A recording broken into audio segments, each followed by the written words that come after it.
She saved the dying biker Angel Ghost Rider. An hour later, love and danger knocked on her door. The rain mixed with blood on the dark asphalt as Dr. Zara Williams pressed her stethoscope against the unconscious biker's chest, counting heartbeats that shouldn't exist. And when his storm-gray eyes opened and whispered, "I wasn't supposed to fall here," she realized this was no ordinary accident. Welcome back, my lovelies. Get ready for a story that will leave you speechless and make you believe in the power of destiny. Stay with me until the very end, because this story will restore your faith in humanity. Remember to hit that like button, subscribe to our channel, and comment your thoughts throughout the story. Your engagement helps us bring you more incredible narratives. 11:47 p.m., County Road 47, Alabama. Dr. Zara Williams had been driving this same route home from the hospital for 8 months, ever since she'd transferred from the chaos of Birmingham General to the quiet predictability of Millbrook County Medical. The rain hammered her windshield as she navigated the winding road, her scrubs still damp with the sweat of a 12-hour ER shift that had included 2 cardiac arrests, a farming accident, and a domestic violence case that left her hands shaking. At 32, Zara had seen enough trauma to last several lifetimes. The scar on her left temple, hidden beneath carefully styled hair, was a permanent reminder of why she'd left the city for this rural sanctuary. Some wounds healed. Others just learned to hide better. The headlights caught the wreckage before her mind could process what she was seeing. A motorcycle, twisted around the massive oak tree that had stood sentinel beside this road for longer than Alabama had been a state. Chrome and steel scattered across wet asphalt like metallic confetti. And there, sprawled motionless in the rain, was a figure in dark leather. Zara's medical training kicked in before her fear could catch up. She was out of her car and running before she'd even fully stopped, her emergency kit clutched in one hand, phone in the other. Millbrook County Emergency, this is Dr. Williams. She spoke rapidly into her phone as she approached the scene. I have a motorcycle accident on County Road 47, approximately 2 miles south of the Miller farm. Single victim, male unconscious. I need paramedics and a life flight on standby. Copy that, Dr. Williams. Units are en route, ETA 12 minutes. 12 minutes. In trauma medicine, 12 minutes was a lifetime. Sometimes literally. She dropped to her knees beside the victim, her hands already moving in the familiar dance of emergency assessment. Male, late 20s or early 30s, approximately 6'2", well-built. His leather jacket was torn, but had clearly protected him from the worst of the road rash. Dark hair matted with rain and blood. Pulse strong but rapid. Breathing shallow but steady. Sir, can you hear me? She spoke clearly, loudly enough to cut through the storm and any potential head injury. I'm a doctor. You've been in an accident. No response. She pulled out her penlight, gently lifting his eyelids to check his pupils. Equal and reactive, good sign. No obvious skull deformity. But there was something else, something that made her pause. Even unconscious, even broken and bleeding on the side of a country road, he was striking. Not handsome in the conventional sense, but compelling in a way that made her breath catch. Strong jaw shadowed with stubble, high cheekbones. Full lips that looked like they were more accustomed to smiling than grimacing in pain. Focus, Zara. Patient first, everything else never. She began her systematic examination, checking for obvious fractures, internal bleeding, spinal injuries. His left arm showed signs of road rash, but nothing serious. His legs seemed intact. But when she pressed her stethoscope to his chest, checking for pneumothorax or cardiac irregularities, her breath stopped. His heartbeat was too strong. Too steady. Like the heart of someone sleeping peacefully, not someone who'd just been thrown from a motorcycle at highway speeds. That's impossible, she murmured, checking again. Normal rhythm, normal rate. No signs of shock, no indication of internal bleeding. That's when his eyes opened. They were the color of storm clouds, gray-blue and deep enough to drown in. For a moment they were unfocused, confused. Then they locked onto hers, and something shifted in the air between them. The rain seemed to slow. Even the distant thunder quieted, as if the storm itself was holding its breath. Am I dead? He asked, his voice rough but surprisingly strong for someone who should be fighting for consciousness. Not if I have anything to say about it, Zara replied, though something in his eyes made her wonder if death would be a simpler explanation than whatever was really happening here. He tried to sit up, wincing as the movement pulled at his injuries. The bike is destroyed. Don't worry about the bike. She placed a firm hand on his shoulder, keeping him still. What's your name? Kai, he said, then paused as if surprised by his own answer. Kai Ashworth. Kai, I'm Dr. Williams. You've been in a motorcycle accident. I need you to stay still while I finish examining you, okay? He nodded, but his eyes never left her face. There was something unsettling about the intensity of his gaze, like he was seeing more than just her physical presence. Like he was looking straight into her soul. You have kind eyes, he said suddenly, his voice soft with wonder. When was the last time someone looked at you like you mattered? The question hit her like a physical blow. When was the last time? Before David's trial, certainly. Before the restraining order and the move to Alabama and the carefully constructed life of professional competence and personal isolation she'd built for herself. That's not important right now, she managed, focusing on checking his reflexes. Normal. Everything was normal, which was completely abnormal for someone who'd just wrapped a motorcycle around a tree. It is important, Kai said, catching her wrist gently as she reached for her blood pressure cuff. Everything about you is important. The contact sent electricity up her arm, warm and tingling and completely inappropriate given the circumstances. She should pull away. Should maintain professional distance. Should remember that she was a doctor and he was her patient and nothing else mattered. But his touch was gentle, reverent almost, like he was holding something precious. And for the first time in 8 months, Zara felt seen. Really seen. Not just as the competent trauma surgeon or the woman who'd survived domestic violence or the quiet newcomer who kept to herself, but as herself, whoever that was underneath all the armor she'd built. The paramedics will be here soon, she said, though she made no move to pull her hand away. They'll take you to the hospital for proper imaging, make sure there's no internal damage. I don't need a hospital. I need you to trust me. His thumb brushed across her knuckles, a whisper of contact that sent warmth racing through her veins. I know this sounds crazy, but I heal fast. Faster than normal.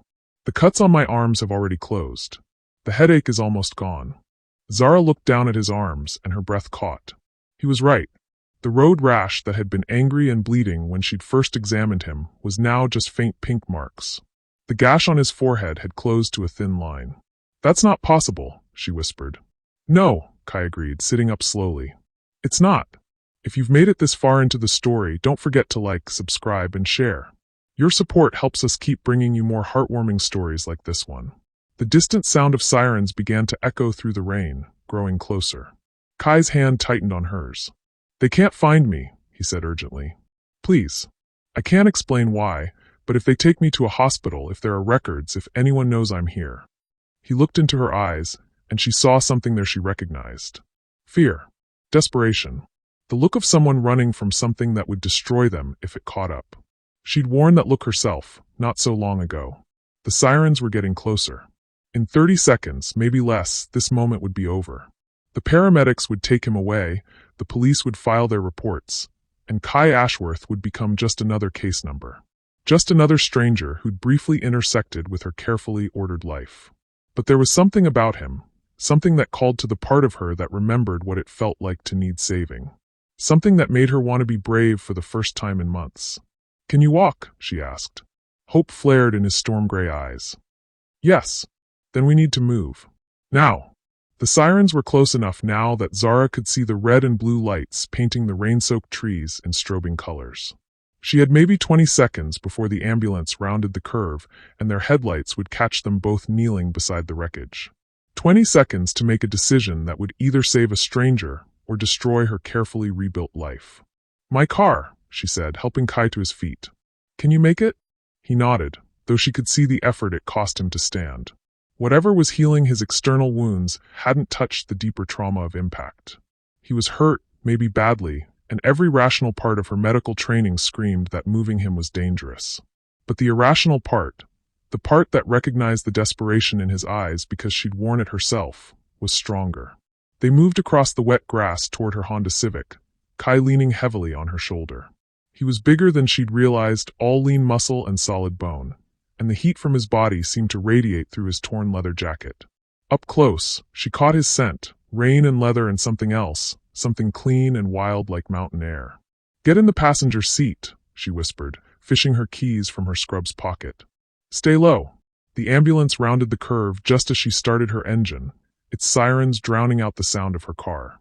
In her rearview mirror, She watched the paramedics jump out and run toward the motorcycle wreckage, their movements quick and professional. In 30 seconds, they'd realize there was no victim at the scene. In another 30, they'd start wondering where he'd gone. Zara pulled onto the road, driving away from the scene at exactly the speed limit, her hands steady on the wheel despite the adrenaline coursing through her system. Beside her, Kai had slumped against the passenger window, his breathing labored. "There's a motel about 10 miles from here," she said. "The Pines. It's old, but it's clean, and the owner doesn't ask questions." "Why are you helping me?" The question hung in the air between them. Zara stared ahead at the rain-slicked road, trying to find an answer that made sense. Why was she helping him? She didn't know him. Didn't know him anything. Had every reason to be suspicious of a man who healed impossibly fast and begged her not to call for proper medical care. 8 months ago, she said finally, I was in a courtroom in Birmingham, testifying against the man I'd planned to marry. He put me in the hospital twice before I found the courage to leave. When I finally did, when I finally called the police and pressed charges, do you know what his lawyer argued? Kai was watching her now, his gray eyes intent. He said I was an unreliable witness, that my medical training made me prone to overdramatizing injuries, that maybe I'd hurt myself to make David look bad. Her knuckles were white on the steering wheel. And for a moment, just a moment, I wondered if he was right. If maybe I was crazy, if maybe I'd imagined the worst of it. She pulled into the parking lot of the Pines Motel, a squat building with a neon sign that flickered between V and vacancy. The place looked exactly like what it was, a refuge for people who needed to disappear for a while. But then I realized something, she continued, turning off the engine. Sometimes the people who need help the most are the ones who can't ask for it through normal channels. Sometimes you have to trust your instincts, even when everyone else tells you you're wrong. She looked at him then, really looked at him. The cut on his forehead had healed to a faint white line. The bruises on his jaw were fading even as she watched. But it was his eyes that held her, grateful and wondering and infinitely sad. You're running from someone, she said. It wasn't a question. Yes. Someone who wants to hurt you. Someone who wants to destroy me. The honesty in his voice was brutal, uncompromising. No pretty lies or careful evasions. Just the truth, laid out between them like broken glass. Then we'd better get you inside, Zara said. The motel room smelled like industrial disinfectant and old cigarettes, but it was warm and dry and, most importantly, anonymous. Zara helped Kai to the bed, noting how he moved like someone accustomed to pain, but surprised by his own weakness. Take off your jacket, she said, pulling supplies from the first aid kit she always kept in her car. I need to see what we're dealing with. Kai hesitated, his hands on the zipper. You might not like what you see. I'm a trauma surgeon. I've seen everything. Not everything. But he unzipped the jacket anyway, wincing as the leather pulled away from his skin. Underneath, his white t-shirt was torn and bloody, revealing glimpses of what lay beneath. Zara's breath caught. His torso was covered in tattoos, but not the crude prison ink or tribal designs she was used to seeing in the ER. These were something else entirely, intricate, flowing designs that seemed to move in the dim light of the motel room. Symbols and script in languages she didn't recognize, all connected by flowing lines that reminded her of. Wings, she whispered. They look like wings. Kai's hands stilled on the hem of his shirt. You should run, he said quietly. Right now. Walk out that door and pretend you never met me. It would be safer. For who? For you. But Zara was already moving closer, her medical training overriding her fear. Whatever Kai was, whoever he was hurt and alone and trusting her with secrets that could probably get them both killed. Shirt off, she said, pulling on latex gloves. Now, he complied, pulling the ruined t-shirt over his head in one fluid motion. And Zara forgot how to breathe. The tattoos covered him from shoulder to waist, a masterpiece of ink and artistry that seemed to pulse with its own inner light. But it wasn't just the beauty of the work that stopped her. It was what the tattoos depicted. Angels. Demons.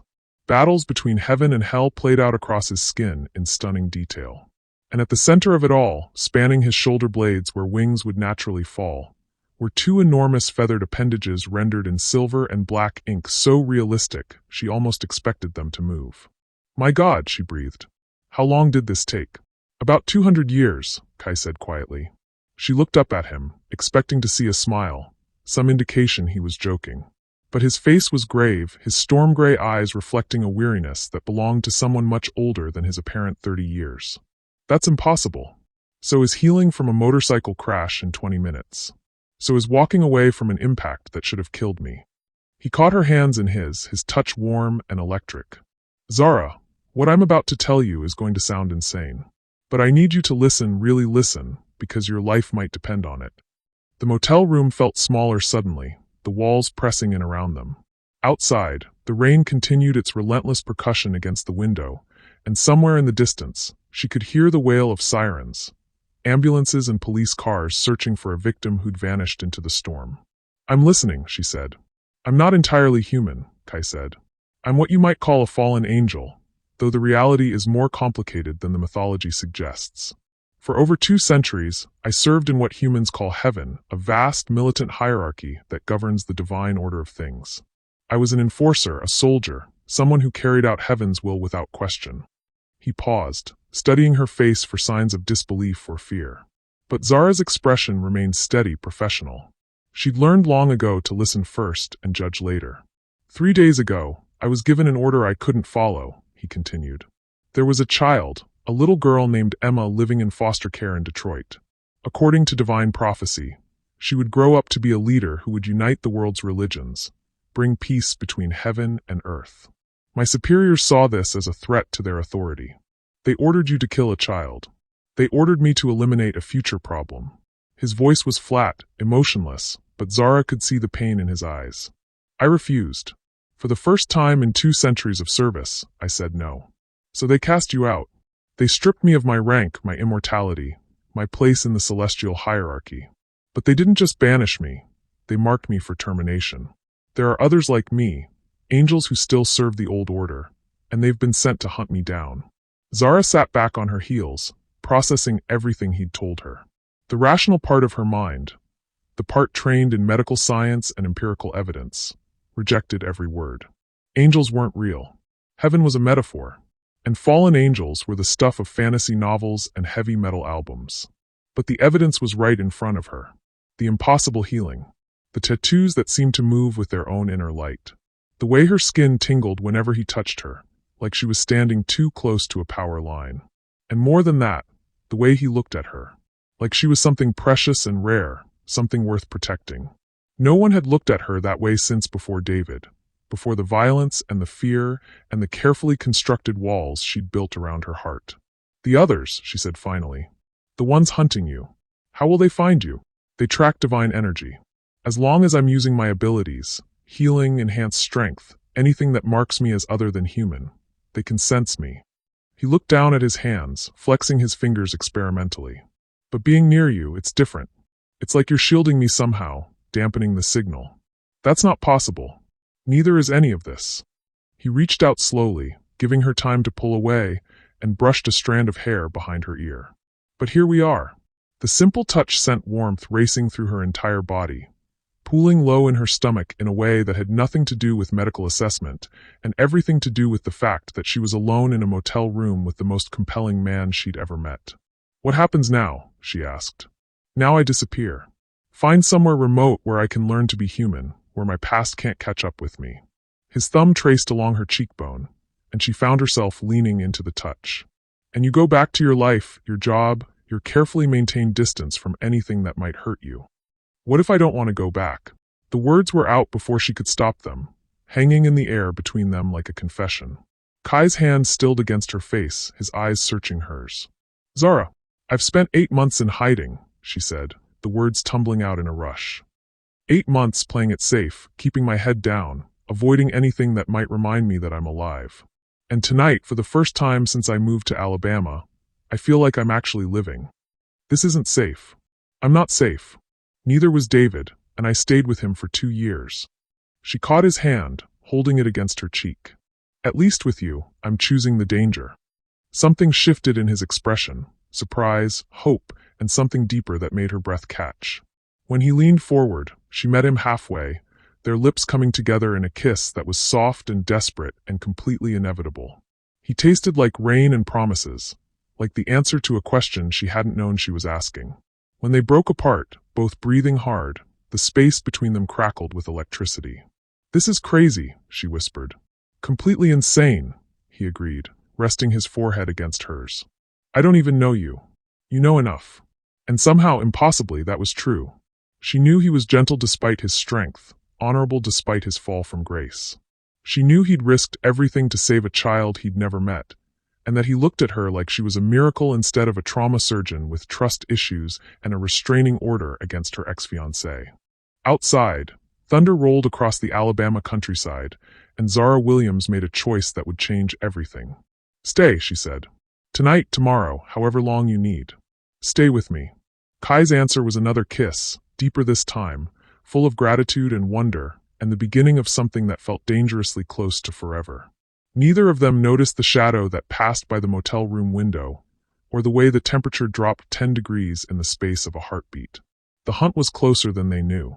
Zara woke to the sound of her own heartbeat. For a moment, she lay still in the unfamiliar bed, disoriented by the thin motel curtains that let in too much light and the scent of industrial detergent that definitely wasn't her lavender fabric softener. Then memory crashed over her like a wave. The accident, the impossible healing, the choice to help a stranger who claimed to be a fallen angel. The choice to kiss him like her life depended on it. She turned her head, expecting to find Kai beside her, but the bed was empty. The sheets on his side were cold, as if he'd been gone for hours. Panic fluttered in her chest as she sat up, scanning the small room. "Kai!" No answer. His leather jacket was gone from the chair where he'd draped it. His boots were missing from beside the door. The only sign he'd been there at all was a faint indentation on the pillow and the lingering scent of rain and leather. Zara's stomach dropped. He left. Of course he left. What had she expected? That a man who claimed to be centuries old would stick around for awkward morning after conversations with a trauma surgeon who'd clearly lost her mind? She grabbed her phone from the nightstand, checking the time. 6:47 a.m. Her shift at the hospital started at 8, which meant she had just enough time to drive home, shower, and pretend the last 12 hours had been some kind of fever dream. That's when she noticed the note. It was written on motel stationery in handwriting that looked like calligraphy, each letter formed with old-fashioned precision. "Zara, had to leave before you woke. Couldn't bear to see regret in your eyes. Last night was the most human I've felt in 2 centuries. Thank you for that gift. Stay safe. Forget me. K." She stared at the note, reading it 3 times before the words fully sank in. Forget me. As if she could forget storm gray eyes and impossible healing, and the way he'd looked at her like she was something precious. Good, she told herself firmly, crumpling the note and tossing it toward the wastebasket. This is good. Back to normal. Back to safe. But as she gathered her things and prepared to leave the motel room, she couldn't shake the feeling that normal was the last thing she wanted. "You look like hell," observed Dr. Patricia Chen, Zara's closest thing to a friend at the hospital. "Rough night." Zara looked up from the chart she'd been staring at without reading for the past 10 minutes. "Something like that. Let me guess, couldn't sleep because of the storm? I heard there was a bad accident on County Road 47 last night. Motorcycle versus tree. No victim found at the scene, though. Probably thrown clear and walked away." Walked away. If only Patricia knew how literally true that was. "Probably," Zara agreed, focusing on the chart with determined intensity. "What do we have coming in?" Typical morning rush. Chest pain in room 3, possible appendicitis in 5, and, oh, this is interesting, we've got some kind of federal agents asking questions about last night's accident. Zara's hand stilled on her pen. Federal agents? FBI, maybe? Or something more specialized. They flashed badges but didn't give names. Asked specifically if anyone matching a certain description had come through the ER. Patricia lowered her voice conspiratorially. Tall, dark hair, extensive tattoos, possible head trauma. They seemed very interested in whether he might have sought medical attention. The blood drained from Zara's face. "What did you tell them?" "The truth, that we didn't treat anyone matching that description. But they left cards and asked us to call if anyone fitting that profile shows up." Patricia studied Zara's expression with the sharp eyes that had made her an excellent emergency physician. "You okay? You look like you've seen a ghost." "Something like that," Zara thought. "I'm fine," she lied. "Just tired." But as the morning wore on, she found herself jumping at every sound, studying every face that came through the ER doors. The federal agents, or whoever they were, had left their cards with every department. Someone was looking for Kai, and they had resources that suggested this wasn't just about a motorcycle accident. During her lunch break, she found herself sitting in her car in the hospital parking lot, staring at her phone. She'd programmed Kai's number from the motel registration form, though she had no idea if he'd even kept the phone he'd been carrying during the crash. Don't, she told herself. He left for a reason. He told you to forget him for a reason. But her fingers were already dialing. The phone rang once, twice. Zara. His voice was rough, strained, like he'd been running. You shouldn't be calling this number. There are federal agents at the hospital, she said without preamble. They're looking for you. They have your description. They know about the tattoos. Fuck. The word was explosive, followed by what sounded like metal clattering. How long ago? This morning. Maybe an hour after my shift started. Kai, what? They're not federal agents, he interrupted. They're something else, something worse. Human-looking, but they serve the same masters who want me dead. Where are you? Silence stretched between them, long enough that she wondered if he'd hung up. It doesn't matter, he said finally. I'm leaving Alabama. Tonight. Maybe sooner. Wait. Zara, listen to me. Whatever you felt last night, whatever you think happened between us, you need to let it go. These things hunting me don't distinguish between guilty and innocent. If they think you're connected to me, if they think you matter to me. Do I? The question slipped out before she could stop it. Matter to you. Another long silence. That's exactly why I have to leave. The line went dead. Zara stared at her phone, emotions churning in her chest like a storm. Anger at his assumption that she couldn't handle the truth. Fear of the mysterious agents who were clearly more than they seemed. And underneath it all, a bone-deep certainty that letting Kai disappear was the worst mistake she could make. She was so absorbed in her thoughts that she almost missed the black sedan that had been parked across from the hospital entrance for the past 20 minutes. Almost missed the way the two figures inside seemed to be watching the yard doors with predatory intensity. Almost missed the moment when one of them turned to look directly at her, and she saw eyes that reflected light like an animal's. Her blood turned to ice. They knew. Somehow, they knew she was connected to Kai. Kai stood in the ruins of what had once been Murphy's stop-and-go, trying to decide whether the pain in his chest was from his healing injuries or from the memory of Zara's voice on the phone. She'd sounded scared, which was exactly what he'd been trying to avoid. But she'd also sounded determined, which was infinitely worse. He'd been running for 3 days now, ever since his refusal to kill the child Emma had marked him for divine termination. 3 days of stolen motorcycles and abandoned buildings, of constantly looking over his shoulder for the hunting party he knew was coming. He should be halfway to Mexico by now. Should be putting as much distance as possible between himself and anyone who might get caught in the crossfire when his former brothers finally caught up with him. Instead, he was 40 miles from Millbrook County Medical Center, close enough that he could feel the pull of Zara's presence like a compass needle pointing toward magnetic north. This is why angels don't fall in love, he thought bitterly. This is why we're not supposed to feel anything for mortals. But the damage was done. One night in a motel room, one kiss that tasted like redemption, and he was completely, utterly lost. For the first time in 2 centuries of existence, he understood why Lucifer had chosen exile over obedience. The sound of approaching motorcycles cut through his brooding like a knife. Kai spun toward the broken windows of the gas station, counting engine notes. 3 bikes, maybe 4, moving fast down the highway.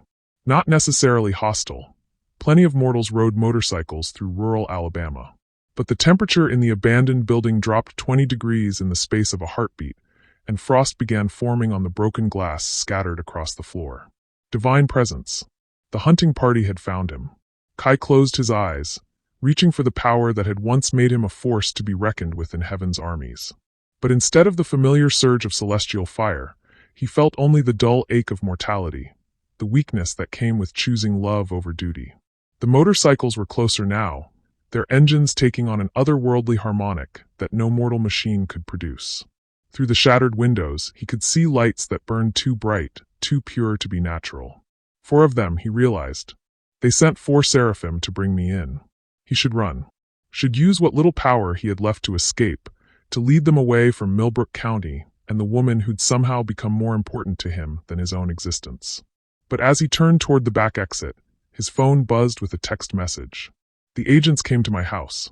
They're watching me. Something's wrong with their eyes. Z. The phone slipped from his suddenly numb fingers, clattering across the concrete floor. They'd found her. His former brothers had tracked the connection between them, and now Zara was in danger because of choices he'd made, because of feelings he should never have allowed himself to develop. The motorcycles were pulling into the gas station parking lot now, their engines falling silent with synchronized precision. Through the broken windows, Kai could see 4 figures dismounting, their movements too fluid, too graceful to be entirely human. Kai Ashworth. The voice came from everywhere and nowhere, echoing through the abandoned building with divine authority. By order of the Council of 7, you will surrender yourself for judgment. Kai picked up his phone, his thumb hovering over Zara's number. He could call her, warn her to run. But that would only confirm her importance to him, would paint an even larger target on her back. Instead, he typed a single word, run. Then he walked toward the front of the gas station, where his former brothers waited with the patience of eternal beings who had all the time in the world. Gabriel, he said, recognizing the lead figure despite the human appearance his brother had assumed. Still taking orders from Michael, I see. Gabriel smiled, an expression that would have looked perfectly normal on any human face, but carried the weight of divine authority. Still making jokes in the face of your own destruction. Some things never change. And some things change completely. Kai stepped through the doorway, noting how the other 3 seraphim had positioned themselves to cut off all escape routes. I suppose you're here to drag me back for public execution. Actually, Gabriel said, we're here to offer you a choice. That stopped Kai cold. In all his centuries of service, the Council of 7 had never offered choices. Orders were given, orders were followed, and deviation from that pattern resulted in swift and permanent correction. What kind of choice? Come back willingly. Accept your punishment with appropriate contrition. And the mortal woman lives. Ice formed in Kai's veins. She's innocent. She aided a fugitive from divine justice. She chose to involve herself in celestial affairs. Gabriel's smile never wavered. But the council is feeling merciful. Your willing surrender might be enough to purchase her continued existence. Might be. Not a promise, not even a guarantee. Just a possibility offered in exchange for his complete submission. Kai thought of Zara's laugh, the way she'd looked at him like he was something worth saving instead of something to be feared. He thought of her hands on his face, gentle and sure, and the way she'd chosen to trust him despite every rational reason not to. He thought of Emma, the 7-year-old girl whose life he'd saved by refusing his orders, who was probably playing in some Detroit foster home, right now with no idea that her very existence had shattered the careful order of heaven. And he made his choice. No, he said simply. Gabriel's smile finally faded. I was hoping you'd say that. The attack came from all sides at once, divine fire and righteous fury unleashed in the space between heartbeats. But Kai was already moving, drawing on reserves of power he'd thought lost, fueled by something he was only beginning to understand. Love, he'd learned, was its own kind of divine fire, and it burned brighter than anything heaven had ever taught him. Zara stared at the single word on her phone's screen, run, and felt something crystallize in her chest. Not fear, though there was plenty of that. Not confusion, though the last 24 hours had turned her orderly world upside down. Determination. She'd spent 3 years running from David's violence, from the courtroom drama, from the pitying looks of colleagues who thought she should have left sooner, should have seen the signs, should have been stronger. She'd run all the way to Alabama, to this quiet house on this quiet road, where she could practice medicine and tend her garden and pretend that hiding was the same thing as healing. But watching Kai disappear that morning, hearing the strain in his voice when he'd called to warn her, that felt like a different kind of violence. The violence of unfinished stories, of connections severed before they could grow into something real. She wasn't running anymore. The black sedan was still parked across from the hospital when she'd left her shift early, claiming a family emergency. It had followed her home at a discreet distance, its occupants apparently content to watch and wait. Through her kitchen window, she could see it now, sitting at the end of her long driveway like a patient predator. They're not federal agents, Kai had said. They're something else, something worse. Zara believed him. There was something fundamentally wrong about the figures she'd glimpsed in the car. Too still, too perfect, like mannequins arranged to look human, but missing some essential spark of life. Her phone buzzed with an incoming call from an unknown number. Dr. Williams? The voice was crisp, professional, entirely ordinary except for the way it made her skin crawl. This is Agent Morrison. We'd like to speak with you about the incident on County Road 47 last night. I already told your colleagues at the hospital. I didn't treat anyone matching your description. Yes, we're aware of your statement. However, we have reason to believe you may have additional information that could assist our investigation. Through the window, she watched one of the figures exit the sedan and begin walking toward her front door. Even at a distance, something about its movement was wrong. Too fluid, too purposeful, like a predator that had never learned to disguise its nature. I'm afraid I can't help you, Zara said, backing away from the window. And I didn't invite you onto my property. Dr. Williams, I think there's been a misunderstanding. This isn't a request. The line went dead just as her doorbell rang. Zara's medical training kicked in, the same calm that had carried her through countless emergency situations. Assess the situation. Identify available resources. Formulate a plan. The situation. Unknown hostiles at her door, possibly the same entities hunting Kai. Available resources. Her house, her car, her phone, and whatever courage she could scrape together. Plan. Don't let them in. Don't go with them. And definitely don't give them any information about Kai. The doorbell rang again, followed by a polite knock. Dr. Williams? We know you're inside. We just want to talk. She moved through her house quickly, checking locks, closing curtains. The back door was solid oak with a deadbolt. David's one positive contribution to her life had been an obsession with home security. The windows were locked, though the glass wouldn't stop anything truly determined. Her phone rang again. Different number. Zara. Kai's voice was rough, strained, with sounds of violence in the background. Metal on metal, something that might have been explosions. Tell me you got somewhere safe. I'm at home. They're outside, but I'm not letting them in. Fuck, Zara, you can't fight them. These aren't human agents. They're seraphim, warrior angels. They'll tear through your house like paper if they want in. Then what do you suggest? She was in her bedroom now, pulling a baseball bat from her closet. Another gift from David's paranoia. Because I'm not running anymore. Silence on the line, broken only by what sounded like a building collapsing. There's a place, Kai said finally. Holy ground. They can't touch you there, not without violating divine law. St. Mary's Catholic Church, about 15 minutes from your house. Get there and stay there until. The line went dead. Outside, the polite knocking had stopped. Zara crept to her bedroom window and peered through a crack in the curtains. The sedan was still there, but she couldn't see the figures who'd been inside. That's when she heard the sound of her front door opening. Not breaking, not splintering, just the quiet click of a lock disengaging, as if whoever was outside had simply decided that doors were optional. Dr. Williams? The voice was closer now, coming from her living room. We really do need to speak with you. Zara gripped the baseball bat tighter and moved toward her bedroom door. Through the crack, she could see into the hallway that led to the front of the house. A shadow moved across the wall, tall, impossibly thin, with edges that seemed to blur and shift. We know you helped him, the voice continued, conversational and calm. We can smell his presence on you, Dr. Williams. Divine essence leaves a very distinctive signature. St. Mary's, she thought. 15 minutes if I can get to my car. She eased open her bedroom window, grateful that David's security obsession had included well-oiled hinges. The screen came away easily, and she dropped it quietly to the ground below. It was only a 6-foot drop to her flower garden, manageable if she was careful. Dr. Williams, this would be much easier if you simply cooperated. The voice was in her hallway now, just outside her bedroom door. Zara swung one leg over the windowsill, then the other, hanging by her fingertips for a moment before dropping into the soft earth of her garden.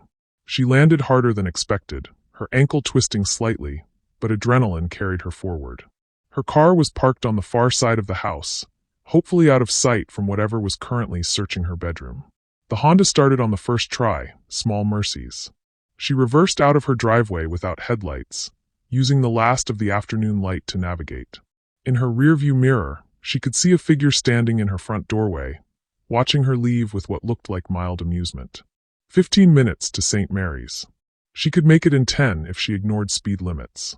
But as she reached the end of her driveway, 2 more black sedans rounded the curve ahead, blocking the road in both directions.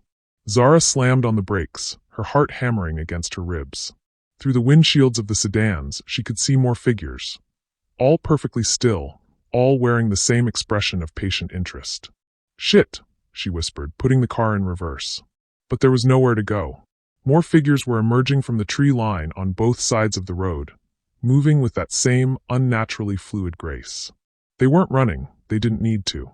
They had all the time in the world, and she was trapped in a car with a quarter tank of gas and nowhere to run. That's when she heard the sound of motorcycle engines in the distance, growing rapidly closer. Kai's stolen motorcycle screamed down the country road at speeds that would have been suicide for a mortal rider. Behind him, 3 miles back and closing fast, for Seraphim gave chase on machines that burned with divine fire, their engines producing harmonics that shattered windows in the houses they passed. The fight at the gas station had been brutal and brief. Kai had managed to escape, but not unscathed. His left arm hung useless at his side, divine fire having burned through muscle and bone.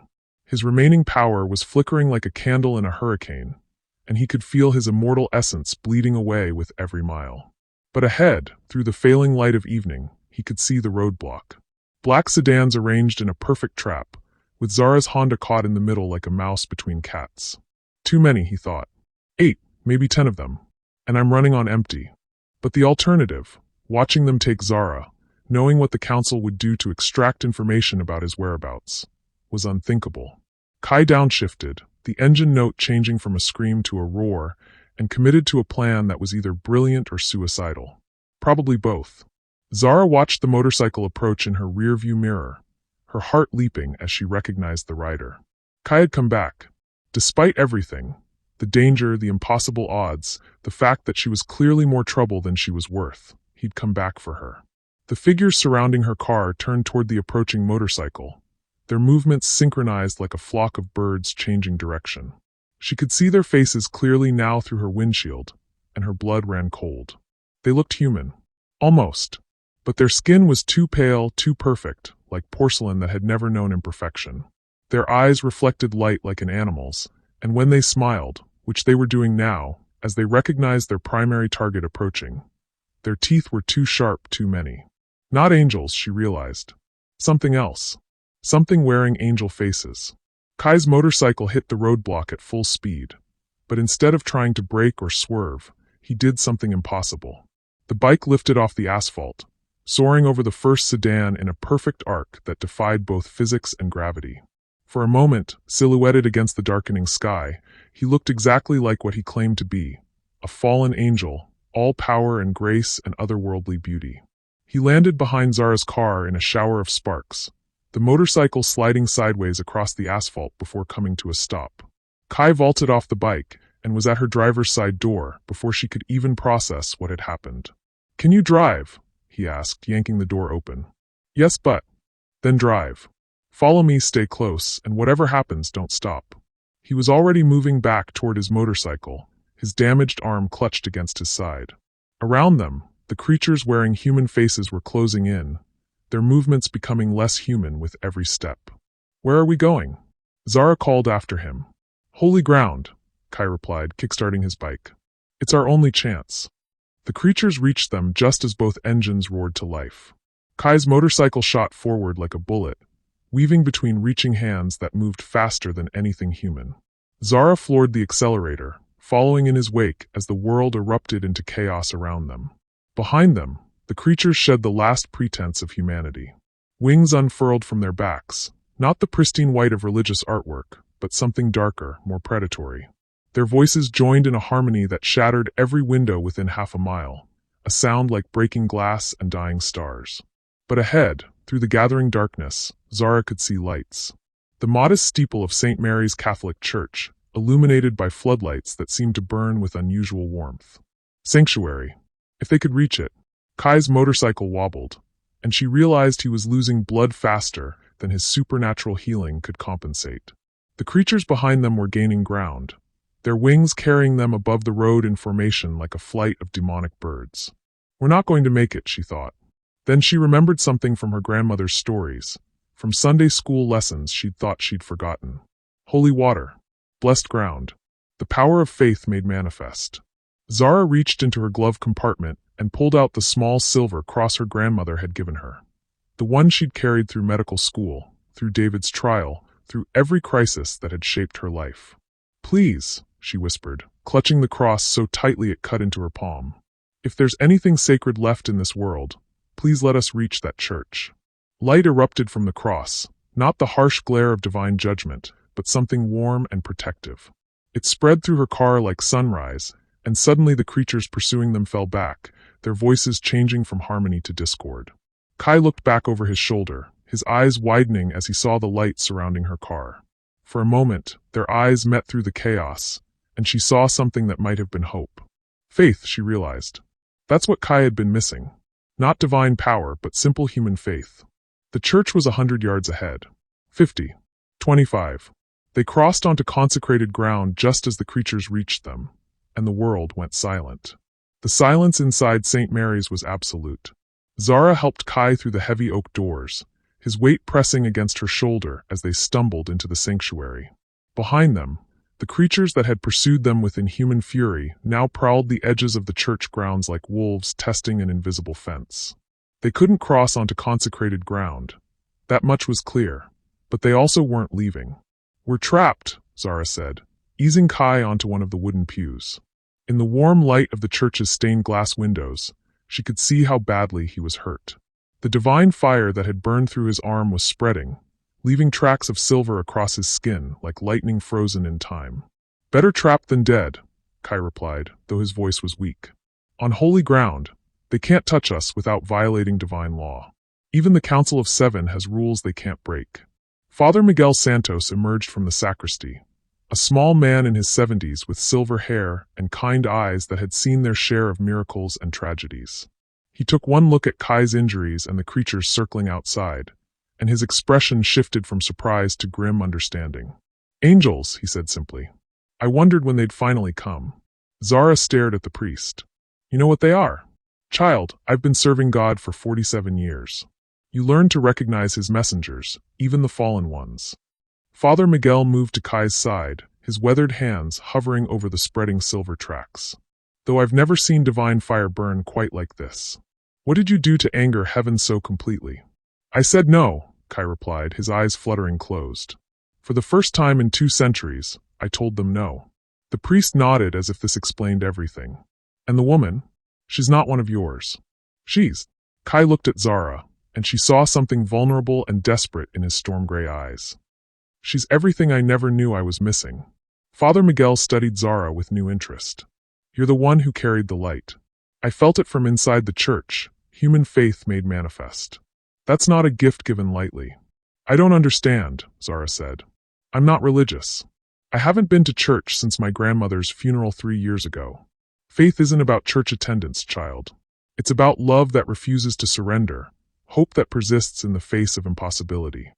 The priest pulled out his phone, dialing a number from memory. Sister Catherine? Yes, it's Miguel.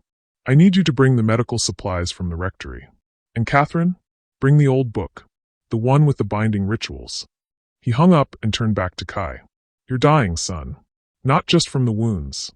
The divine fire is consuming what's left of your celestial essence. Without intervention, you'll be completely mortal within hours. Good, Kai said weakly. Maybe then they'll leave Zara alone. No, Zara said firmly, kneeling beside the pew. You don't get to make that choice for me. Not when you haven't told me the whole truth. Kai's eyes opened, focusing on her face. What do you mean? The child Emma. The one you refused to kill. There's more to that story, isn't there? Silence stretched between them, broken only by the distant sound of wings beating against invisible barriers. Tell her, Father Miguel said gently. She has a right to know what she's fighting for. Kai closed his eyes, and when he spoke, his voice carried the weight of centuries. Emma Rodriguez, 7 years old, living in a foster home in Detroit with a woman named Maria Santos who loves her like her own daughter. He looked at Father Miguel. Your niece, I believe? The priest's face went pale. You know about Emma?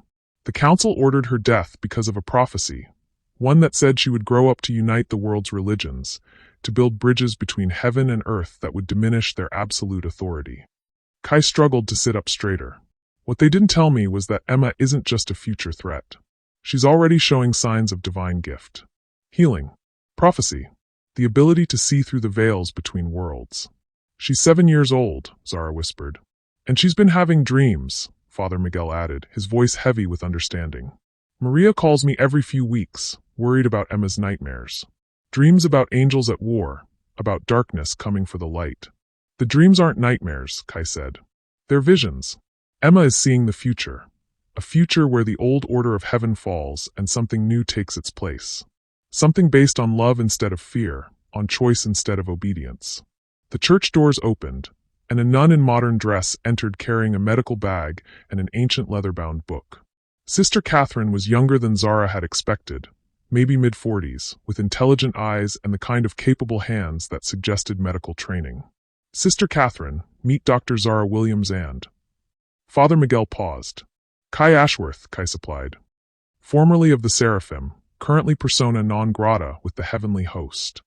Sister Catherine set down her supplies and opened the medical bag with practiced efficiency. Well, Mr. Ashworth, you're certainly making enemies in high places. I can feel the divine fire from here. You've got maybe 6 hours before it burns through what's left of your angelic essence. You can treat divine fire? Zara asked. I have a medical degree from Johns Hopkins and a doctorate in comparative theology from the Vatican, Sister Catherine replied, pulling on surgical gloves. You'd be surprised what you can accomplish with faith and sterile technique. As the nun began examining Kai's wounds, Father Miguel opened the ancient book, its pages filled with text in languages Zara didn't recognize. There is a way, he said carefully. A binding ritual that could anchor his remaining essence, prevent the divine fire from consuming him entirely. But it requires a willing sacrifice. What kind of sacrifice? Zara asked, though something in the priest's tone made her suspect she already knew. The ritual creates a soul bond between an angel and a human. The human's faith and life force provide an anchor, keeping the angel tethered to the mortal realm. But the bond works both ways. The human takes on some of the angel's celestial nature, becomes something new. Something that heaven and hell will both hunt. Absolutely not, Kai said, trying to sit up despite Sister Catherine's attempts to keep him still. I won't let you risk. It's my choice, Zara interrupted. Just like it was my choice to help you last night, my choice to trust you, my choice to run toward danger instead of away from it. She looked around the church, at the warm light filtering through stained glass, at the priest and nun who had devoted their lives to serving something greater than themselves, at the man who had fallen from grace to save a child he'd never met. I've spent 3 years being afraid, she said. Afraid of trusting the wrong person, afraid of being hurt again, afraid of living anything bigger than the small, safe life I built for myself. But you know what I realized tonight? Kai was watching her with an expression of wonder and terror. Being safe isn't the same as being alive. And I'd rather live one day as something extraordinary than spend the rest of my life as something ordinary. Outside, the creatures began to howl, a sound like breaking glass and dying stars that made the church windows vibrate in their frames. They know, Sister Catherine said, looking up from Kai's wounds. They can sense what you're considering. The binding ritual would make you both more powerful than either of you could be alone. It would also make us a target, Kai said weakly. Not just for the council, but for every force in heaven and hell that wants to maintain the status quo. Then it's a good thing I know how to run, Zara replied, taking his uninjured hand in hers. And an even better thing that I've got someone worth running with. Father Miguel began reading from the ancient book, his voice taking on a resonance that seemed to come from the stones of the church itself. Sister Catherine continued working on Kai's wounds, but Zara could see the silver tracks of divine fire still spreading. They were running out of time. There's something else, Kai said urgently. Something you need to know before you make this choice. What? The reason the council wants me dead isn't just because I refuse to kill Emma. It's because of what Emma represents, a new evolution of divine power, one that doesn't require heaven's hierarchy. If the binding ritual works, if we survive what's coming, we won't just be running from them. Then what will we be doing? Kai's eyes met hers, and she saw the truth there, terrifying and beautiful and absolutely certain. We'll be fighting them. For Emma, for every other gifted child they want to eliminate, for the right to choose love over obedience. His hand tightened on hers. It won't be safe, Zara. It won't be quiet. It won't be anything like the life you've built here. The howling outside grew louder, and cracks began to appear in the church windows. Father Miguel, Sister Catherine said urgently. If we're going to do this, it has to be now. Zara looked into Kai's storm-gray eyes, seeing centuries of regret and hope and love that burned brighter than any divine fire. She thought of Emma Rodriguez, a 7-year-old girl having prophetic dreams in a Detroit foster home. She thought of all the other children like Emma who might be born in the years to come, all the people who would need someone to stand between them and the harsh judgment of absolute authority. She thought of the woman she'd been yesterday, careful, controlled, safe, and the woman she could become tomorrow. "Do it," she said. Father Miguel began to chant in Latin, his words weaving through the air like golden thread. Sister Catherine placed her hands on Kai's wounds, divine fire meeting human faith in a shower of silver sparks. And Zara leaned forward, pressing her lips to Kai's in a kiss that tasted like promises and revolution and the first day of the rest of their impossible lives. The world exploded into light. The light that erupted from their kiss wasn't the harsh, sterile radiance of divine judgment, but something warm and golden and alive, like sunrise breaking over a world that had forgotten what hope looked like. Zara felt the moment the ritual took hold, a sensation like diving into warm honey that spread through her entire being. Kai's pain became her pain, his memories flowing into her consciousness like water finding its level. 2 centuries of battles fought in heaven's name, the weight of absolute obedience, the terrible loneliness of being a weapon in the hands of beings who had forgotten what it meant to love. But flowing the other direction from her to him, she felt her own essence merging with his, her stubborn courage, her healer's instincts, the quiet strength that had carried her through David's violence and the long years of rebuilding that followed. Her very human capacity for hope in the face of impossible odds. This is what we were meant to be, she realized as the light settled into something steady and sustainable. Not angel, not human, but something new. When the radiance finally faded, they were still sitting in the church pew, but everything had changed. Zara could feel Kai's heartbeat as if it were her own, could sense his thoughts and emotions like a second layer of consciousness running parallel to her own. And when she looked at him, she saw herself reflected in his storm-gray eyes, not just her physical appearance, but her soul, whole and beautiful and worthy of love. "How do you feel?" Sister Catherine asked, her medical training overriding any amazement at the supernatural event she'd just witnessed. Zara flexed her fingers, marveling at the strength that flowed through her body like electricity. She felt more. Not just physically stronger, though that was certainly true, but more aware, more alive, more connected to everything around her. She could sense the sacred nature of the church itself, could feel the prayers of generations of worshippers that had soaked into the very stones. "Different," she said finally. "Like I've been living in black and white my whole life, and suddenly everything is in color." Kai sat up carefully, testing his injured arm. The silver tracks of divine fire had stopped spreading, contained by whatever power the ritual had awakened in them. His wounds were healing, not with the supernatural speed she'd witnessed the night before, but with the steady, natural rhythm of human recovery. "The pain is gone," he said with wonder. "For the first time since I fell, the pain is completely gone." Father Miguel closed the ancient book, his face reflecting the same awe that Zara felt coursing through her veins. "The binding worked. You're anchored now, both of you. Neither fully angel nor fully human, but something new. Something the council has never encountered before," Sister Catherine added, packing up her medical supplies. "Which gives you an advantage they won't expect." Outside, the howling had stopped. The sudden silence was almost more unnerving than the creatures' cries had been. "They're regrouping," Kai said, his enhanced senses apparently picking up information Zara couldn't access yet. "Calling for reinforcements. They know something's changed, but they don't understand what." "How long do we have?" Zara asked. "Until dawn, maybe longer. Holy ground loses some of its protective power in direct sunlight, and they'll be stronger during the day." He looked at Father Miguel. "Is there another way out of here? Something they won't expect?" The priest nodded toward a door behind the altar. "The old tunnel system, built during Prohibition to move supplies between the church and the rectory. It connects to the drainage system that runs under the county highway." "That could work," Kai said, then paused as if listening to something only he could hear. "There's something else. I can feel Emma, her fear, her confusion. The visions are getting stronger." Zara felt it too, now that he'd mentioned it, a distant echo of terror from a 7-year-old girl who was seeing the future unfold in her dreams. "She knows we're coming for her. Not just us. The council is mobilizing everything they have. This isn't just about eliminating 2 troublemakers anymore. This is about preventing a complete shift in the balance of power between heaven and earth." Sister Catherine looked up sharply. "What do you mean?" "The binding ritual didn't just save my life," Kai explained. "It created something the prophecies call a true pair, Two souls merged into a single purpose, with power that comes from love instead of divine authority. If Emma's visions are accurate, we're not just running anymore. Then what are we doing? Zara asked, though part of her already knew the answer. We're starting a war. The weight of that statement settled over the church like a physical presence.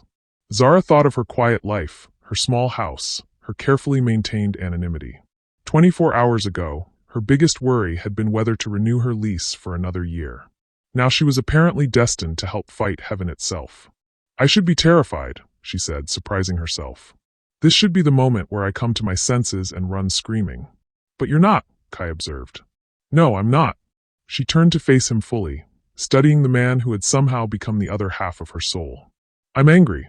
Angry? At the council, at their absolute certainty that they know what's best for everyone. At the idea that they would kill a child to preserve their own authority. Her voice strengthened as she spoke, and she could feel power rising within her. Not divine fire, but something warmer, more human. I've spent my entire career saving lives, and they want to take one because a 7-year-old girl might grow up to challenge their control. Kai smiled, the first genuine, unguarded smile she'd seen from him. There's the warrior I fell in love with. You fell in love with me before you knew I was a warrior. No, he said softly, reaching out to cup her face in his hands. I fell in love with you because I could see the warrior you were hiding from. The kiss that followed was different from the ritual binding. Softer, more human, full of promise rather than magic. But Zara could still feel the power flowing between them, their merged essence creating something that was infinitely greater than the sum of its parts. When they broke apart, Father Miguel was watching them with the expression of someone who had just witnessed a miracle. You know, he said thoughtfully, in all my years of service, I've never seen faith made so literally manifest.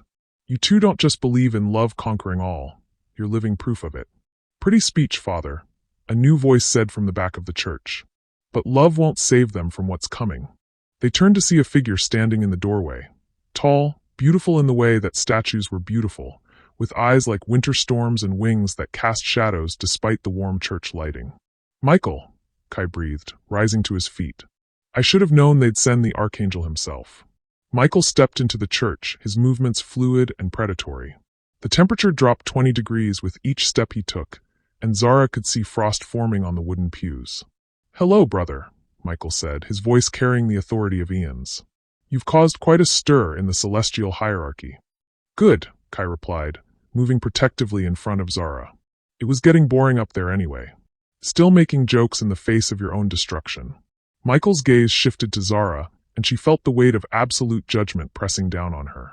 And you must be the mortal who thinks she can challenge the divine order. I'm the doctor who's going to help save Emma Rodriguez, Zara said, surprised by the steadiness of her own voice. Whether you like it or not. Michael smiled, an expression that held no warmth whatsoever. Oh, Dr. Williams. You misunderstand the situation completely. What do you mean? Emma Rodriguez died 3 hours ago. Pneumonia, according to the medical examiner. Very sad. Very natural. Very permanent. The world tilted sideways. Zara felt Kai's shock and rage through their bond, a tsunami of emotion that threatened to drown them both. You're lying, she whispered. Angels don't lie, Dr. Williams. We simply execute the will of a higher authority. Michael's wings spread wider, blocking out the warm light of the stained glass windows. The threat has been neutralized. Your sacrifice was meaningless. That's when the laughter started. Not Michael's laughter. That would have been the sound of breaking crystal. This was something warmer, more human, tinged with the kind of joy that came from surviving impossible odds. Emma Rodriguez stepped out from behind Michael's wings, very much alive, very much not dead, and grinning like a child who had just pulled off the greatest prank in history. Got you, she said to the archangel, her 7-year-old voice carrying an authority that made the church windows vibrate.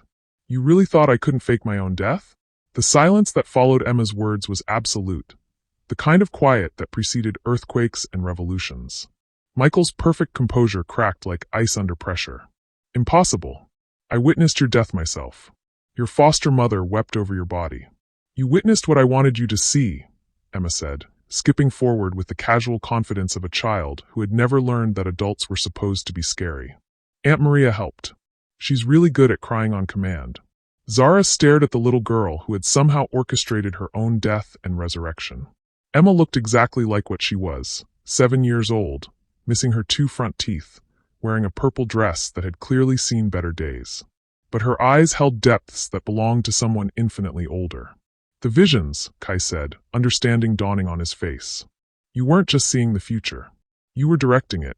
Mostly, Emma agreed. The hard part was timing everything so you'd be here when Uncle Michael showed up.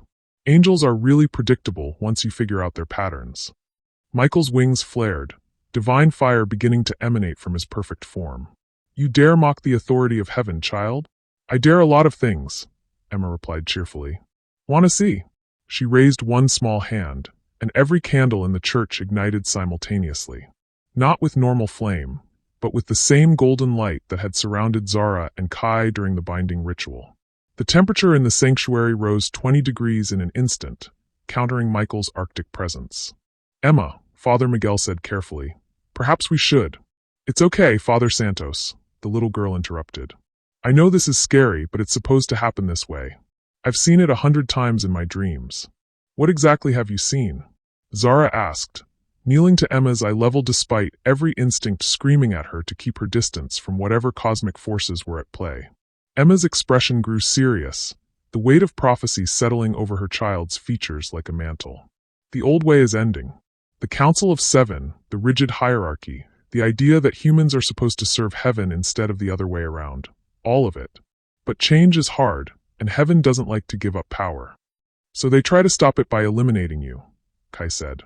By eliminating all of us, Emma corrected. Me, you too, anyone else who might be born with the gift. They think if they can prevent the change, they can keep things the way they've always been. Michael took a step forward, his divine authority radiating outward like heat from a forge. The child speaks heresy. The divine order has maintained the balance between heaven and earth for millennia. The divine order, Emma said, her 7-year-old voice carrying an edge that made the church windows tremble, is scared of a little girl who dreams in colors they can't control. The archangel's composure finally shattered completely. Divine fire erupted from his wings, washing over the church in waves of celestial fury. But instead of the sacred flames consuming everything in their path, they met Emma's golden light and simply stopped. Uncle Michael, Emma said sadly, you're not listening. The power doesn't come from fear anymore. It comes from love. That's when the church doors exploded inward. Gabriel entered first, followed by 3 other seraphim that Zara didn't recognize. But these weren't the controlled, calculating angels who had hunted them through the countryside.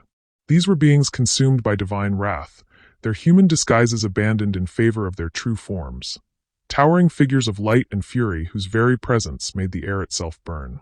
The reinforcements have arrived, Gabriel announced, his voice like the sound of mountains grinding together. By order of the Council of Seven, all present are charged with rebellion against divine authority. All present. Father Miguel stepped forward, his weathered face set in lines of stubborn courage. This is consecrated ground. You have no authority here. We have the authority of the Almighty, Gabriel replied. And in matters of cosmic rebellion, even sanctuary has its limits. The temperature in the church plummeted as 5 of heaven's most powerful warriors prepared to unleash their full might. Frost spread across the walls, and the stained glass windows began to crack under the pressure of conflicting divine energies. Zara, Kai said urgently, his hand finding hers. Whatever happens, stay close to Emma. The bond between us is strong, but she's the key to everything. What are you planning? Something incredibly stupid. He squeezed her hand, and she felt love and regret and desperate hope flowing through their connection. I'm going to buy you time to get her out of here. No. The word came out with more force than Zara had intended, powered by the merged essence of their souls. We don't split up. We don't sacrifice ourselves for each other. We fight together or we don't fight at all. Emma looked up at them with approval. She's right, Kai. The prophecy doesn't work if you try to be heroes separately. It only works if you remember what you learned in the binding ritual. Which is, that love isn't about protecting someone from danger, the little girl said with the wisdom of someone far older than 7. It's about standing with them when danger comes. The seraphim began to advance, their divine fire building to levels that would reduce the church to ash within seconds. But as they moved, something extraordinary happened. The golden light that had been emanating from Emma began to spread, flowing outward like honey to encompass Zara and Kai. Where it touched them, she felt their bond deepen and expand, becoming something that transcended the simple merger of two souls. She could feel Emma's vast, innocent power, Kai's centuries of experience and warrior's instincts, her own healer's knowledge and stubborn refusal to abandon those who needed her. All of it flowing together, creating something that had never existed before in the long history of conflict between heaven and earth. A family, not bound by blood or divine decree, but by choice and love and the shared determination to protect something precious. Together, Zara said, taking Emma's small hand in her free one. Together, Kai agreed, his other hand settling on Emma's shoulder. Together, Emma whispered, and the golden light exploded outward like a star being born. The seraphim's attack met the expanding wave of light and simply ceased to exist. Not absorbed, not redirected, just gone, as if the very concept of divine wrath had been gently but firmly rejected by a power that predated anger itself. Michael staggered backward, his perfect features showing confusion for the first time in millennia. What is this? This, Emma said, her voice carrying harmonics that made the church bells ring without being touched, is what happens when heaven remembers what it was supposed to be about. The golden light continued to expand, flowing through the church walls and out into the countryside beyond. Wherever it touched, Zara could feel the change taking hold. Not destruction or transformation, but a simple awakening. The creatures that had been hunting them, the rigid certainties that had governed celestial hierarchy, the fear that had driven the council to order a child's death, all of it melting away like ice in spring sunshine. "It's beautiful," Sister Catherine whispered, tears streaming down her face. But Gabriel was not finished. Drawing on reserves of power that predated the creation of the earth, he unleashed one final attack. Not at Emma or the merged souls of Zara and Kai, but at the foundation of the church itself. "If we cannot have dominion," he snarled, "then let there be nothing." Divine fire struck the cornerstone of St. Mary's, and the entire building began to collapse. Tons of stone and timber fell toward them with crushing inevitability, and Zara realized that for all their newfound power, they were still mortal enough to be killed by something as simple as a building falling on their heads. But Emma just smiled. "Catch," she said to Kai, and suddenly his hands were full of squirming 7-year-old. "What are you?" "Taking care of the cleanup," Emma replied. Then she looked at Zara with eyes that held the depths of prophecy. "Remember what I showed you in the binding ritual. Remember what love can do when it's not afraid." The little girl vanished. Not disappeared, but stepped sideways into some dimension where falling stones and divine wrath couldn't follow. And in the space where she had been standing, a new light began to grow. Not golden this time, but silver and blue and every color that had ever described hope. It rose like a pillar from the church floor to the collapsing ceiling, and where it touched the falling debris, stone became light, timber became music, destruction became the raw material of creation.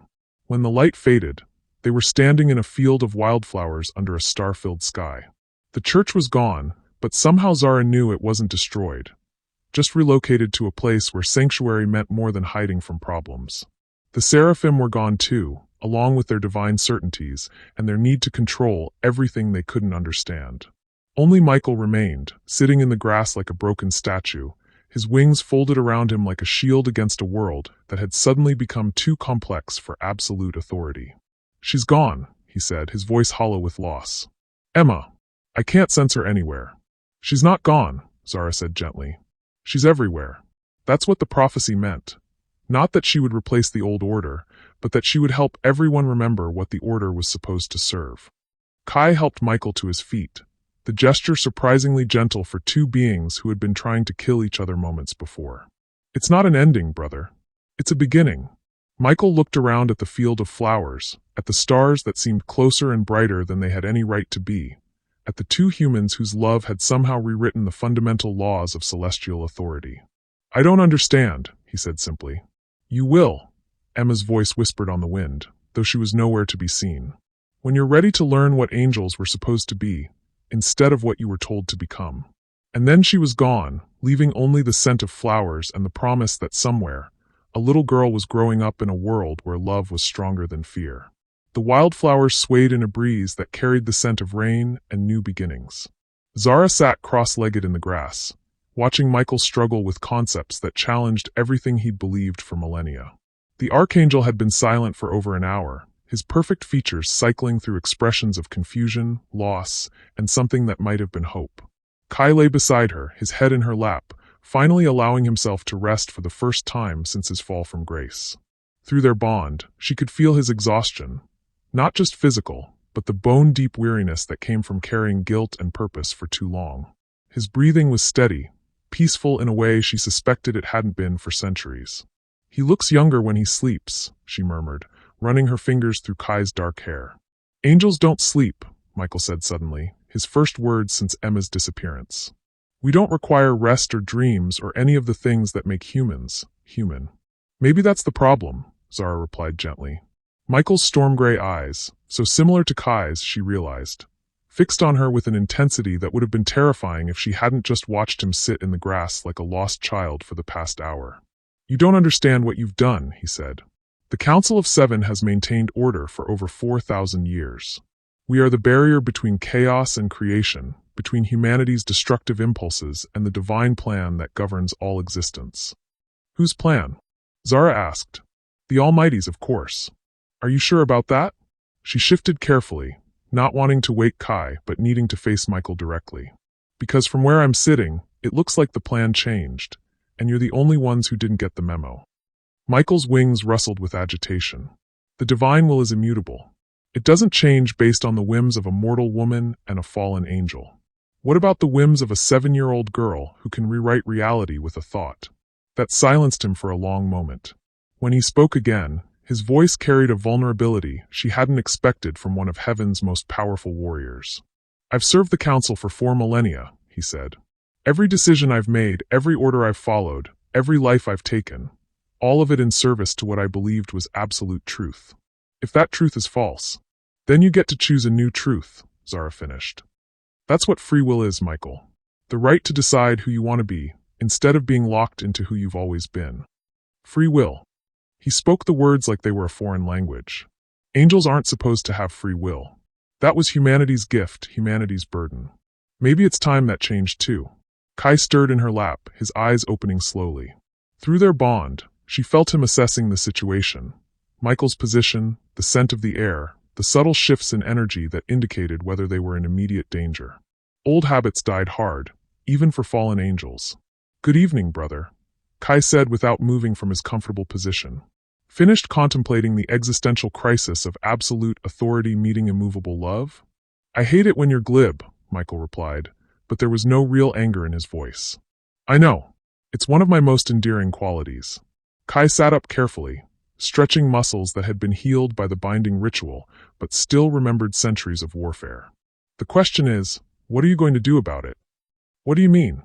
"The Council is going to want a report. Gabriel and the others who survived Emma's little demonstration are probably already explaining how their divine authority was casually dismissed by a child with pigtails. They're going to want to know where you stand." Michael's expression darkened.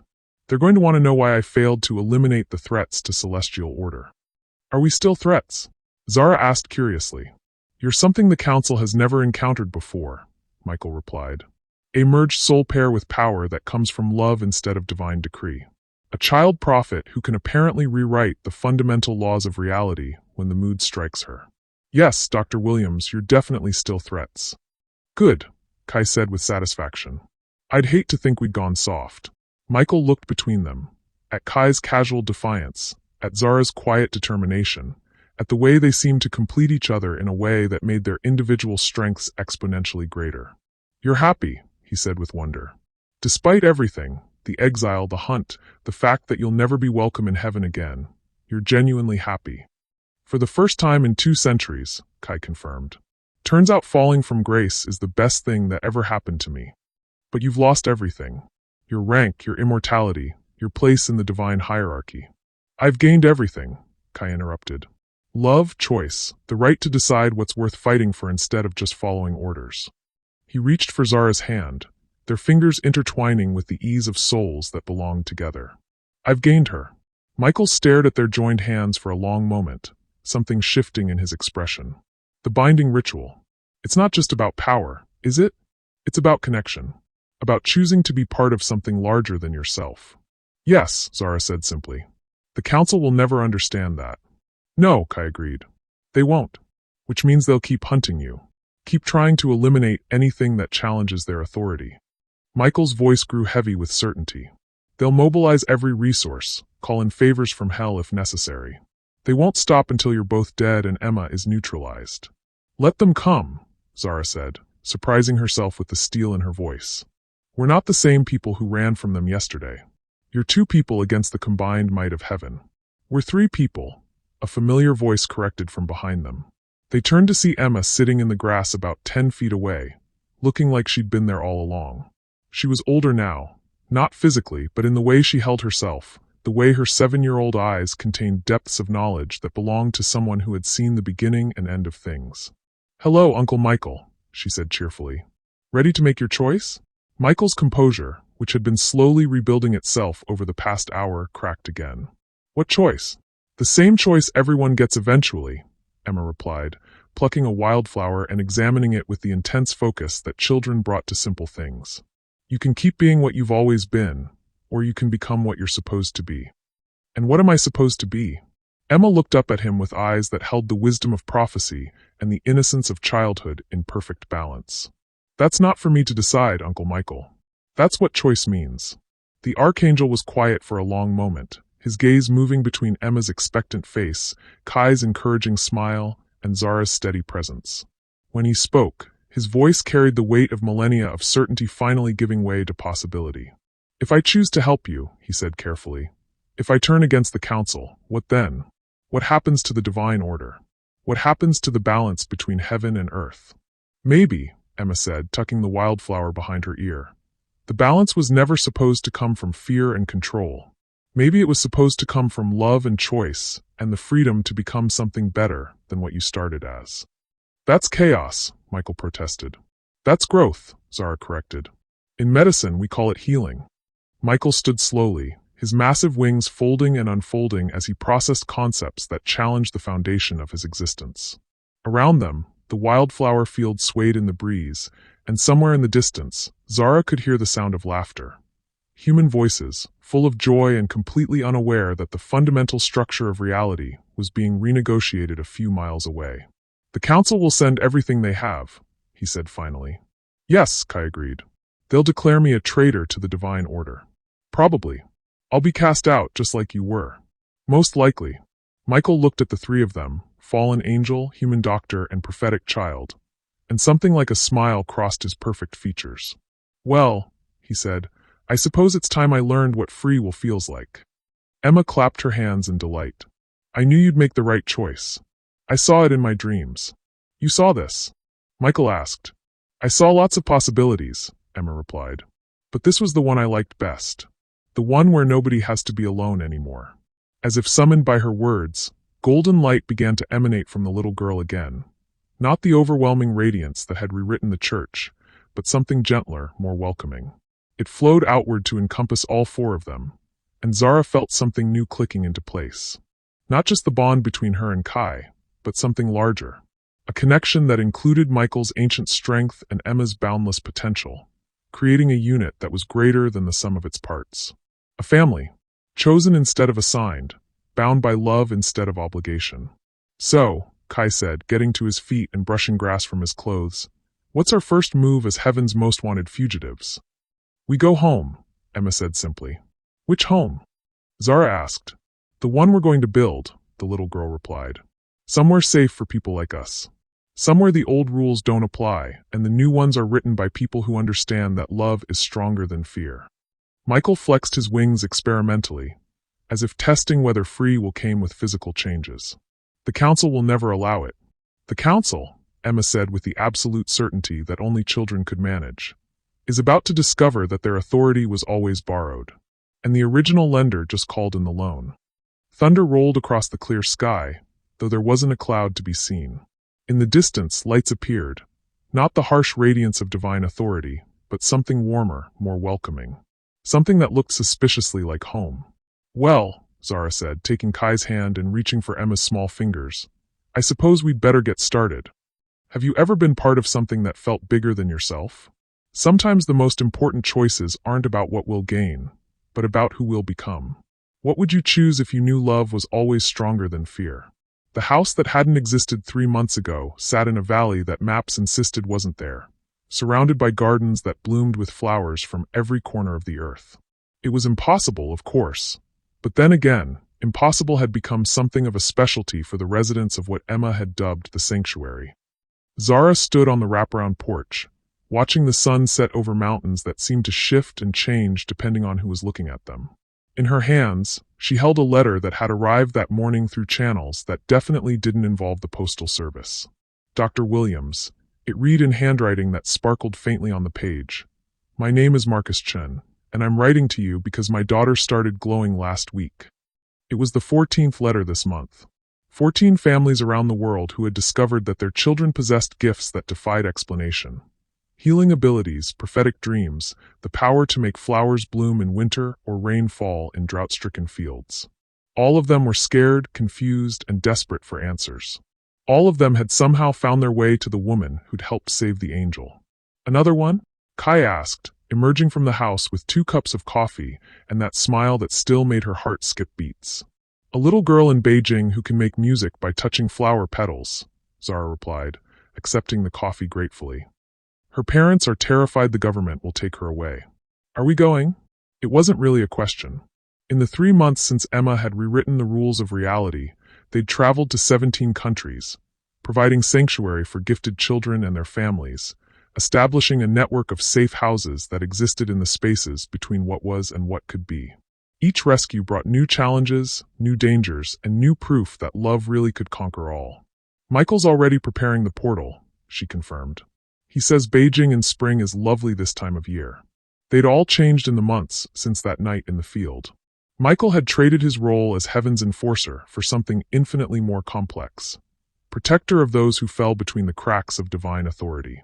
His wings had shifted from pure white to silver-streaked with gold, and he'd learned to laugh at Emma's terrible jokes and Kai's irreverent commentary on celestial bureaucracy.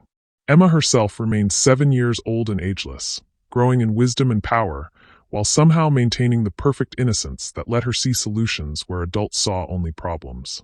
She'd appointed herself the sanctuary's official greeter, which meant every new arrival was welcomed by a gap-toothed grin and an immediate invitation to help her build fairy houses in the garden. And Kai had found his purpose again. Not as Heaven's weapon, but as its conscience. The fallen angel who chose love over obedience, who proved that redemption was always possible for those brave enough to choose it. There's something else, Zara said, pulling a second letter from her pocket. This one was written on paper that seemed to be made of crystallized starlight. From the Council of 7. Kai's expression darkened. What do they want now? A meeting. Under the old truce laws. They say they want to negotiate. It's a trap. Probably. Zara leaned against the porch railing, feeling the warmth of the setting sun on her face. But Emma says we should go anyway. Of course she does. What's her reasoning this time? That some conversations need to happen face to face, even when both sides know they're going to disagree. Kai was quiet for a moment, processing this with the careful consideration he brought to all of Emma's cryptic pronouncements.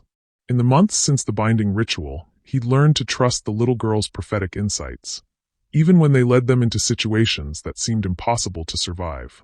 When? He asked finally. Tomorrow night. Neutral ground, the Library of Alexandria. The one that burned down? The one that exists in the spaces between stories, Zara corrected. Emma says it's where all the important conversations happen eventually. The sound of laughter drifted from the back garden, where Emma was teaching a group of newly arrived children how to make flowers dance. Among them was Marcus's daughter Lily, the girl from Beijing whose musical flowers had become the soundtrack for the sanctuary's evening meals. Her parents had arrived 2 days ago, exhausted and grateful, and still slightly disbelieving that a place like this could exist. We're changing the world, Zara said softly. One child at a time, Kai agreed, slipping his arm around her waist. Are you ready for whatever comes next? Kai considered this, his storm-gray eyes reflecting the last light of day. 6 months ago, I was a soldier following orders I didn't question, serving a cause I didn't understand. Now I'm part of a family I chose, fighting for something I believe in, with the woman I love beside me. He turned to face her fully, his hands cupping her face with the same reverence he'd shown that first night in the motel room. Zara Williams, he said, I have never been more ready for anything in my life. The kiss that followed tasted like promises and forever, like the first day of spring and the last page of a story that was really just beginning. Around them, the sanctuary settled into evening, its impossible gardens glowing with soft light as children's laughter echoed through air that hummed with possibility. The library existed in a space that wasn't quite real and wasn't quite metaphor, its infinite shelves holding every story that had ever been told and several that were still waiting to be written. Zara walked through its corridors hand in hand with Kai, marveling at books that glowed with their own inner light and scrolls that unrolled themselves when interesting readers passed by. The Council of Seven waited in the main reading room, seated at a table that looked like it had been carved from a single piece of midnight blue stone. They were in their true forms, beings of such perfect beauty and terrible authority that looking at them directly was like staring into the heart of a star. But Zara had learned not to be intimidated by perfect beauty. She'd seen what love could do when it refused to surrender, and she'd helped rewrite the fundamental laws of divine authority with nothing more than faith and the stubborn belief that everyone deserved a chance to choose their own story. Dr. Williams, Gabriel spoke first, his voice carrying harmonics that made the ancient books whisper on their shelves. "You look well." "I am well," she replied, taking a seat across from the assembled council. "Thank you for agreeing to meet." "We didn't have much choice," another council member, Raphael, she thought, said dryly. "Your young prophet has been quite insistent about the need for this conversation." As if summoned by his words, Emma materialized in the chair beside Zara, looking like any 7-year-old who'd been allowed to stay up past her bedtime. She was wearing her favorite purple dress and had a flower crown that seemed to be made of crystallized rainbow. "Hello," she said brightly to the assembled might of heaven's highest authority. "Thanks for coming. I know meetings are boring, but this one's going to be fun." Michael entered last, his silver and gold wings folded formally as he took his place beside Kai. The reunion with his fellow council members was exactly as awkward as Zara had expected.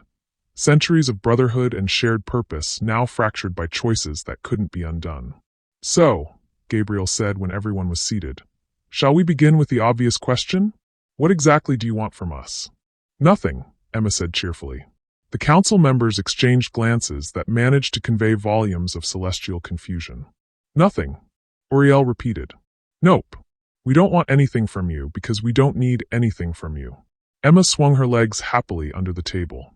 "We're doing just fine on our own." "Then why?" Gabriel asked with carefully controlled patience. "Are we here?" "Because you need something from us," Kai said, understanding flickering in his eyes. "Don't you?" The silence that followed was answer enough. "The system is failing," Raphael admitted finally.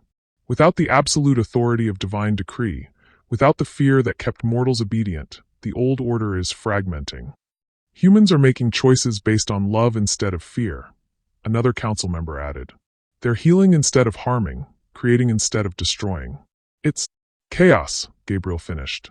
"Actually," Zara said gently, "it's growth. It's what we call evolution."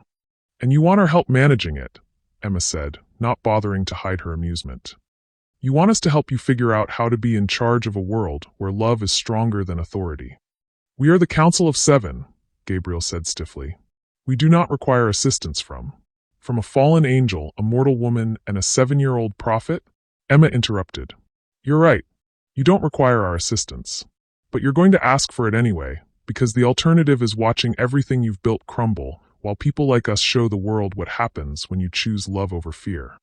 The truth of her words hung in the air like incense, impossible to ignore or deny. "What are you proposing?" Uriel asked finally. "A partnership," Zara said. "Not a surrender, not a takeover. A collaboration between the old wisdom and the new possibilities. Heaven learns to serve instead of ruling," Kai added. "And humanity learns to reach for the divine within themselves instead of waiting for salvation from above. And children like me," Emma said, her voice carrying the weight of prophecy, "get to grow up in a world where their gifts are celebrated instead of feared." Gabriel leaned back in his chair, his perfect features reflecting centuries of careful consideration. "And if we refuse?" "Then you refuse," Emma said with a shrug.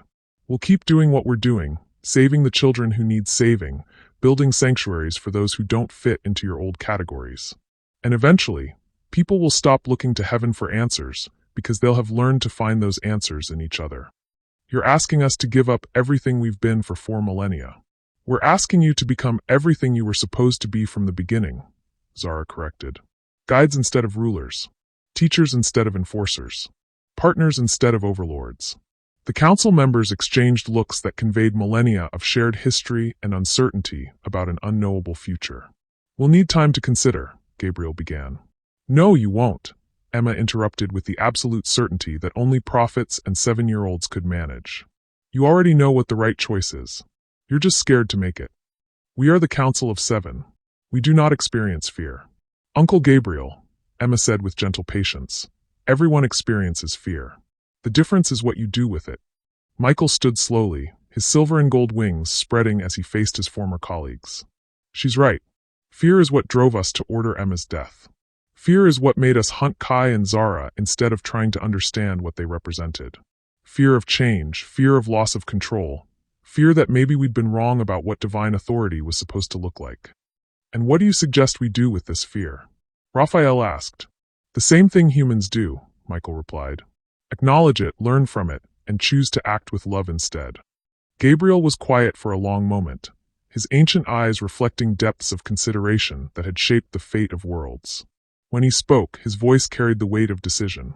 "You're asking us to trust you." "We're asking you to trust love," Emma corrected. "To trust that when people are free to choose their own paths, they'll choose the ones that lead to light instead of darkness. And if they don't, then we'll be there to help them find their way back," Zara said simply. "All of us. Together." The silence that followed was different from the earlier tension. Not the quiet of conflict, but the pause before transformation. Around them, the library hummed with the energy of stories being written and rewritten, of possibilities becoming reality through the simple act of choice. "Very well," Gabriel said finally. "We accept your proposal. Not surrender, not takeover. Partnership." Emma clapped her hands in delight. "I knew you'd make the right choice. I saw it in my dreams." "All possible outcomes?" Michael asked with fond exasperation. "Only the good ones," Emma replied with a grin that was pure 7-year-old mischief. "The others were too boring to dream about." The wedding took place in the garden where impossible flowers bloomed in colors that had no names. Zara wore her grandmother's dress, altered to fit but carrying the same love and hope that had blessed 3 generations of Williams women. Kai wore a simple black suit that emphasized his storm-gray eyes and the smile that had never quite left his face since the day he'd fallen to earth and found something worth living for. Father Miguel performed the ceremony, his words carrying the authority of a man who'd learned that the most sacred rituals were the ones that celebrated love's victory over fear. Sister Catherine served as Zara's maid of honor, while Michael stood as Kai's best man, his role as heaven's former enforcer transformed into something infinitely more important: family. Emma was the flower girl, of course, scattering petals that glowed with soft light and occasionally sang in harmonies that made the assembled guests weep with joy. The wedding guests included gifted children from 17 countries, their families, and a surprising number of angels who'd chosen love over authority in the year since the council had agreed to partnership instead of domination. "Do you, Zara Williams," Father Miguel asked, "take this man to be your husband, to stand with him in whatever impossible adventures await, to choose love over fear for all the days of your life?" "I do," Zara said, her voice carrying across the garden with absolute certainty. "And do you, Kai Ashworth, take this woman to be your wife, to protect and cherish her, to stand as her partner in building a world where love conquers all?"